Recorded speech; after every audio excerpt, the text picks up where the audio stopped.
Howdy friends.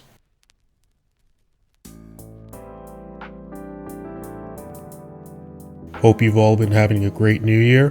For me, it's time to get back to work. Quick recap. I am an indie dev working on my 2D action horror game, Field Day. In my last video, I gave a quick update on the combat and how I was able to fix several of the issues I was having with it by transitioning the animation logic from the Unity state transition system to a more code-based approach. Since then, I've decided to focus more on other aspects of the game. Now that you can properly kill enemies, and more often than not they can return the favor, I thought now would be the best time to revisit the terminal system I implemented previously. Ideally, the player would have to find a key which could then be used at a terminal to unlock doors in hidden areas, some of which may be populated with new enemies.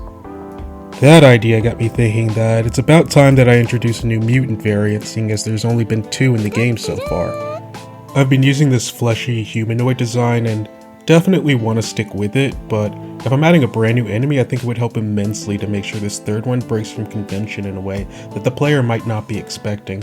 This meant spending some time looking at the previous 2 and trying to find ways in which I could continue the theme of humanoid monsters, literally ripping apart at the seams in order to attack the player while not retreading old ground. That being said, I do really like a lot of the ideas that I introduced with the Gamma variant, specifically the way it morphs before aggroing towards the player. However, for this go around, I decided to give this new mutant a more woeful and distressing design, with it feebly using its elongated arms to shamble its way across the room.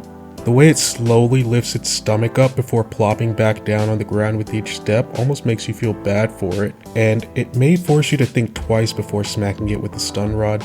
To contrast this, I also gave it the most aggressive look of any enemy in the game so far once it's fully transformed. The idea being that while idle, it'll seem very slow and passive, almost incapable of defending itself, but when aggroed, it will actually be faster than the player, forcing you to either engage or skillfully dodge out of the way of its attacks.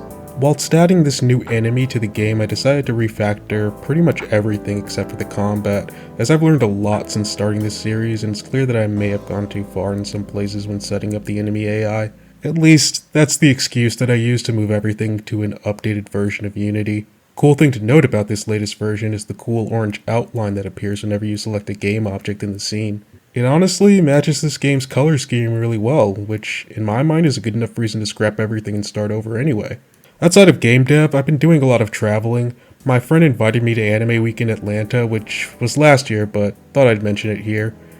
This same friend also invited me to take a day trip to New York. We got to visit the new One World Trade Center, had a nice lunch over 90 stories in the air, and even went to an honest-to-God NFT museum. No words. So yeah, this week's been super productive. Thank you so much for watching. Bye.